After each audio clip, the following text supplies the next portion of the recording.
In this episode, I want to talk to you about how to make $1,000 per hour, if not even more, thousands of dollars an hour. Now, when people hear this, they're very impressed by the idea. They think, how is that even possible? It's absolutely absurd to them.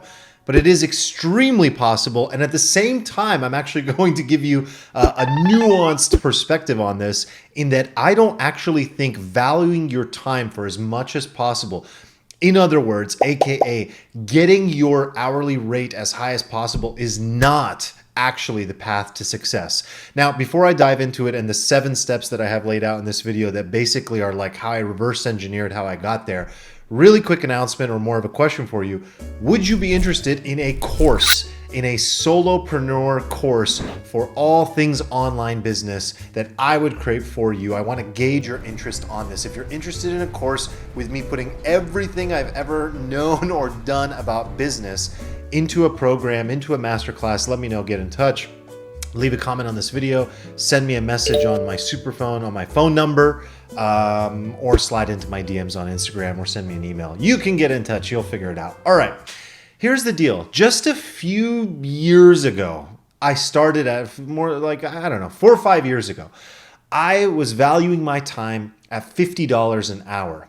In fact, I talked about how I got started as a freelancer and consultant on Upwork.com in a different episode that you can check out that's on the podcast. I think it was I go into this on episode number 5 for sure, where I break down the 5 top online businesses. But when I got started on Upwork, I was at $50 an hour doing marketing and copywriting, specifically copywriting.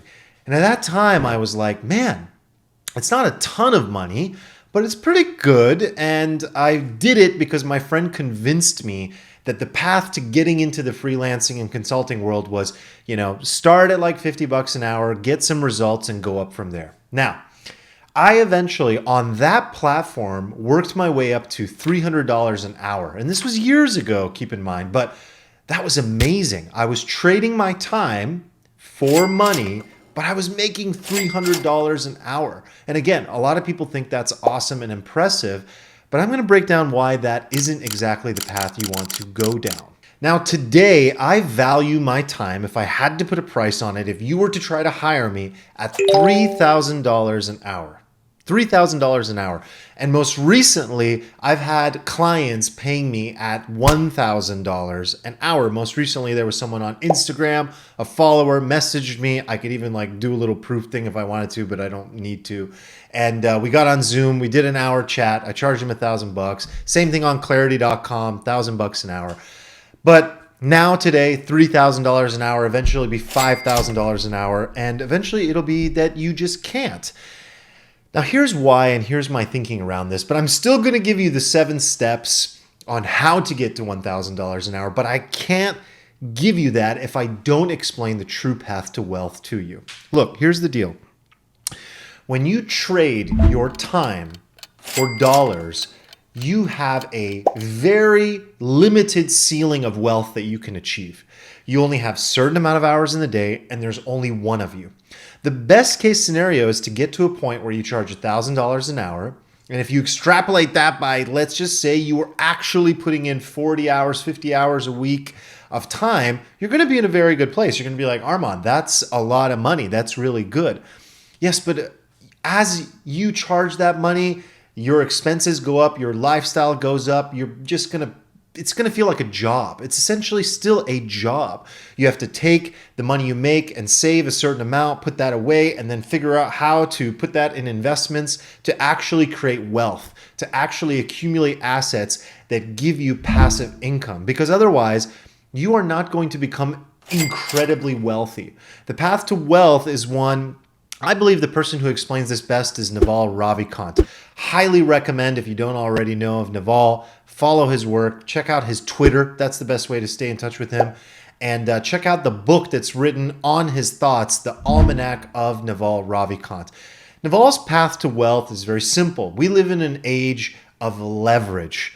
The digital age is all about leverage. The way to actually get maximum leverage is not by exchanging your time for money And it's not the old way, which was labor, having people. So the next best way might be that you have an agency. You yourself maybe charge $1,000 an hour, and then you have this agency, this team around you. And that team basically is like cloning you and multiplying you. And maybe they charge $100 an hour, $50 an hour. And then they charge the client a certain amount of money, and then you take that margin. And you could build an amazing agency, but you're not ultimately going to make a tremendous amount of margin. Or you might make some good money through an agency model is if you actually build that agency to work without you and it has enterprise value. If you treat it like a company, the true path to wealth is equity. Equity in businesses. Now, how can you do that? You can get a job where you can get some equity. You can build a company yourself and own that company in full. And the way that Naval talks about, which I fully fundamentally agree with in terms of like, what is maximum leverage then if it's not your time and if it's not labor and if it's not capital, which is another path to wealth as well. If you have capital and you know how to properly allocate that and invest it. Well, the last way is through code and media. Building some sort of brand for yourself or developing a product or service that people love.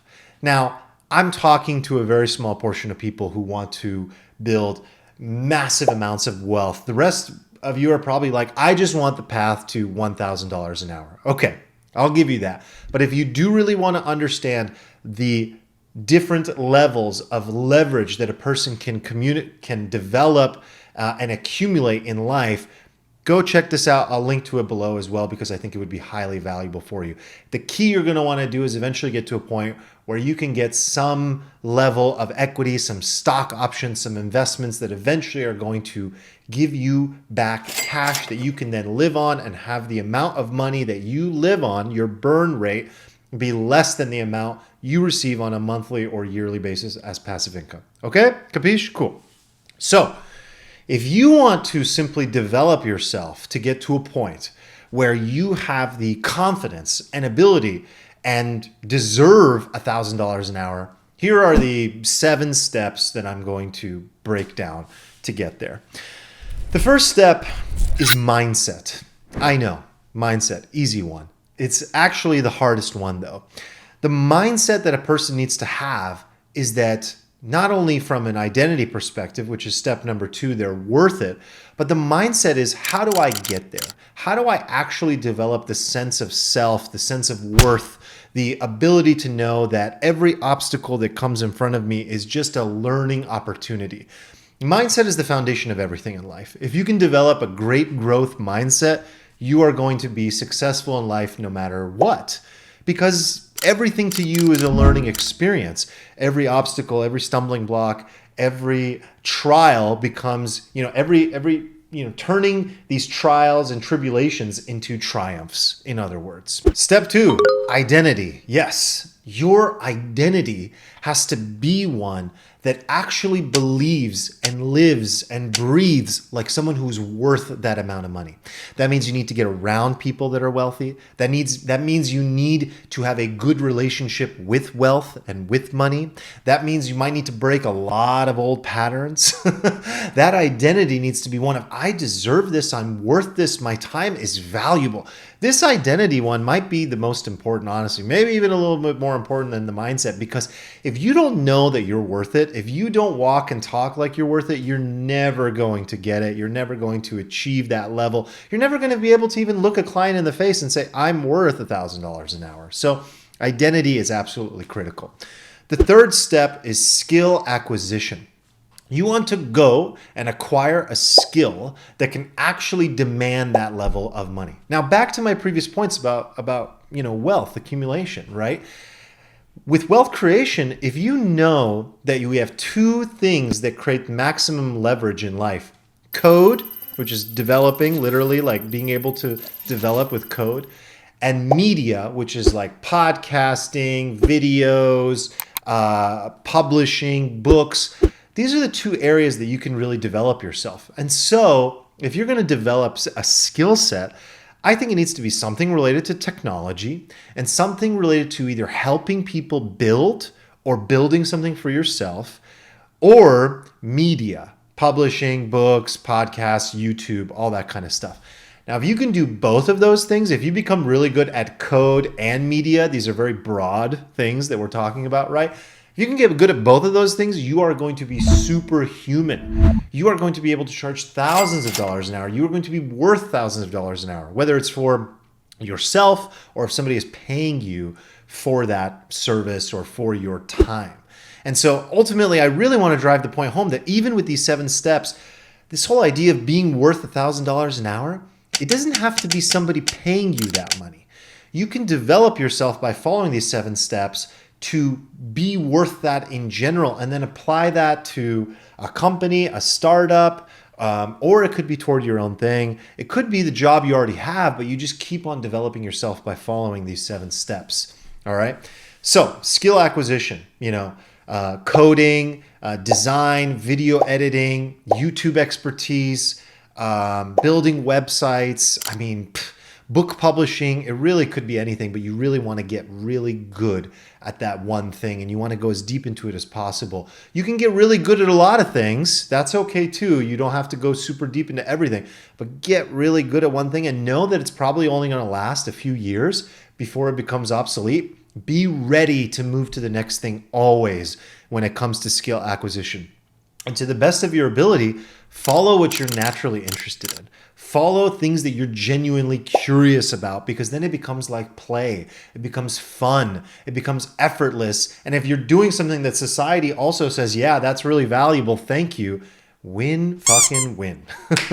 All right, step 4 is you're just going to need time. You need good experience. Experience and time are your best friend. This isn't something that's going to happen overnight, but it can happen in 2 to 3 years, like it did for me. And by following these 7 steps, you'll see that it can happen pretty quickly. The combination, the confluence of these 7 steps can really elevate somebody to a point where they can charge a lot or be worth a lot in terms of their own time. And so time is what you need. You need some time. And so don't try to rush this and think that you can get there overnight. Give yourself a few years. Know that you need good experience. Look for opportunities that you know you're just going to learn a lot. That's where you're ultimately going to get to a point where you get the confidence, you get the ability, you get the skills, and it all starts stacking together. All right. Now, step number 5, proof of results. So here's what this means. As you go down the path of mastery, as you do all this stuff and you develop your ability and you acquire new skills and you develop the mindset and the identity and you have the time, you really need to keep track of your results. What are the things that you've created for yourself?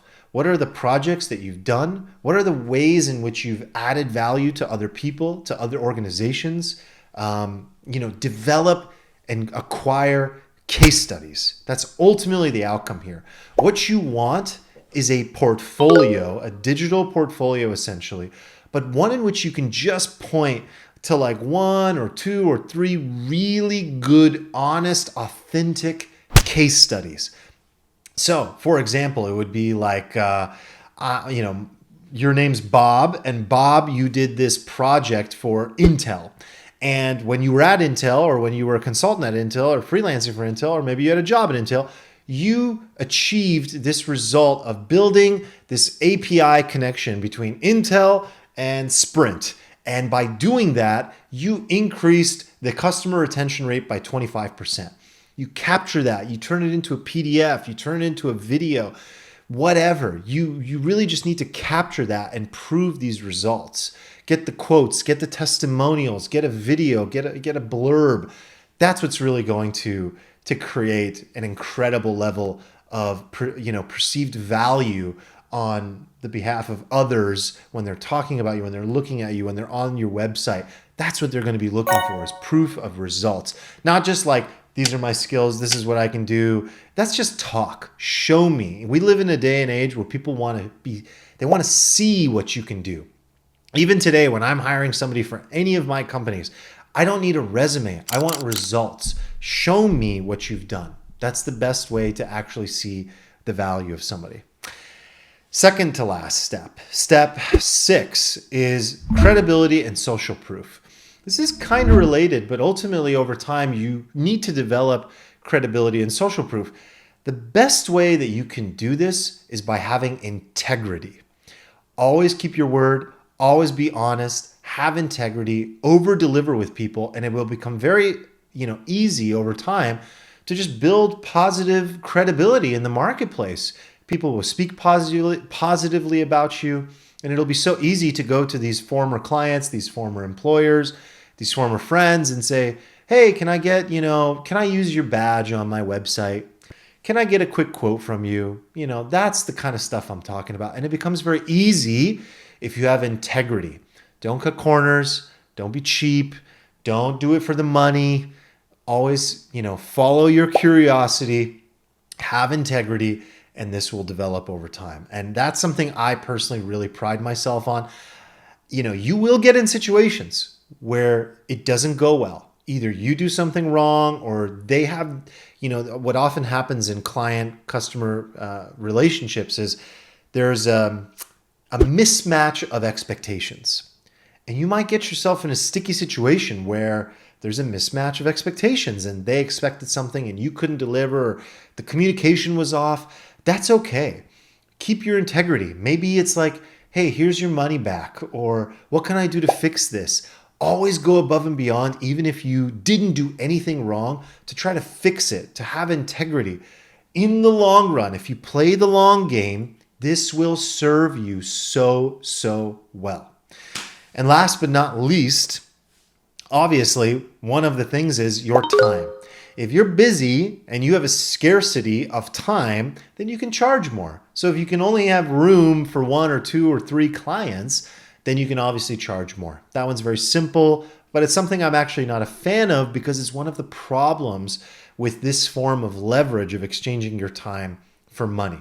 Not a big fan, but if you do the rest of these steps and you accumulate them, you can find opportunities to develop true wealth by being worth thousands of dollars an hour. Value yourself at $1,000 an hour. Be unwilling to do things that aren't worth that level of time. And you'll get to a point where, no, I should outsource that because my time is worth a lot of money. And so if I put my time into something that's not worth a lot of money, well, then I'm getting into a situation where this is stupid. I'm wasting my time. I could be doing something over there. I could be creating. I could be building. And it's worth a lot of money. And so you begin to have that conversation with yourself and you learn how to delegate to yourself, to others, the right things that you should be working on, that you are curious about, that you are passionate about, that are skills that the world needs. And over time, you will get to that place. And I have a little bonus tip for you, especially if you are in the world of freelancing or consulting and you are, in a place where you're trading your time for money. And again, that's not a terrible thing. It's a beautiful thing to be able to charge $500, $1,000 an hour. It's incredible. I remember the first time I said that to somebody, because I don't go around talking about this, and they were like, what? How? What do you mean? Like, that's crazy, dude. How'd you do that? So if you want to continue down that path, that's totally fine. Here's a couple things you can do to increase that value that you provide others even more. Very simple. Speed, excellent communication, and emotional intelligence. If you exhibit any level of speed with a client, they're gonna be blown away. People are so slow. It's just incredible what it means when you turn things around quickly. Under promise, over deliver. Meet every deadline, beat every deadline, and your clients will be so happy. Secondly, communication. Over communicate. Whatever it is that's going on, just over communicate. Be detailed, be clear. Most people suck at communication. You will stand out so quickly in the marketplace, which is now this creator economy, by just being fast and communicating properly. And finally, emotional intelligence, growth mindset, have integrity. Know, how. Read the book Emotional Intelligence 2.0 or the original book Emotional Intelligence. I'll link to those as well. These are fantastic books. Most people have terrible emotional intelligence. And unlike cognitive intelligence and IQ, this is malleable. It can be developed. And the number one thing I tell people is, like, if you really want to be successful, develop your emotional intelligence. People will admire you. People will love you for it. and you will get so much further in your life, in your career, in your relationships as a result of having emotional intelligence. So that is it. Those are the 7 steps to making $1,000 an hour. And as a bonus, of course, I started out by including how to really go about getting and accumulating true wealth. Hope you enjoyed this episode. This was a fun one. I appreciate you. One love. Make sure to hit that like button below. Make sure to subscribe to the channel and follow the podcast. If you haven't already, a quick favor, it would be amazing. Leave a review for the podcast on Apple Podcasts as well. That helps a ton. And as always, if I can do anything for you, just hit me up. Peace. One love.